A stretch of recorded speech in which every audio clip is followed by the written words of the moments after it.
34 years of policing, most of that fighting organized crime and gangs. And I'm continuing to work in that field, and I'm proud of the BC NDP for all the different initiatives that they've brought forward in fighting organized crime and fighting the true culprit that's bringing toxic opioids into our province, and not ignoring gun laws. So happy that we're working both with the private and public sector to build both affordable housing, social housing, and at-market housing. And you know something? The announcement that David Eby made last week to say that first-time home buyers will only have to qualify for 60% opens the door for my children and your children to get into this housing market. I think the choice for this election is clear. The governments matter. The governments that invest in services that people rely on. Governments who have people's back during the tough times. And that's what the David Eby and his leadership is. This is what the BC NDP's done. It stepped up when it needed to. It didn't hold back. It didn't put cuts in.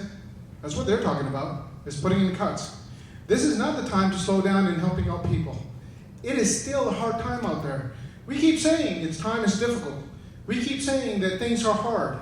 We keep saying that groceries are expensive.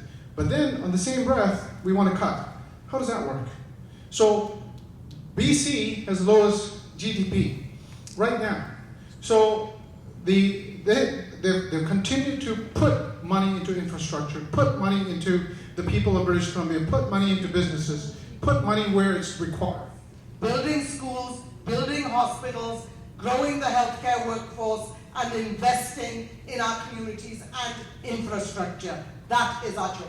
I tend to forget that we went through a pandemic here, folks, and people were in need. There's a lot of folks here that were struggling. There are a lot of folks here that lost jobs. A lot of businesses that were struggling. A lot of businesses didn't know which way they were going to go, whether tomorrow the door was going to open.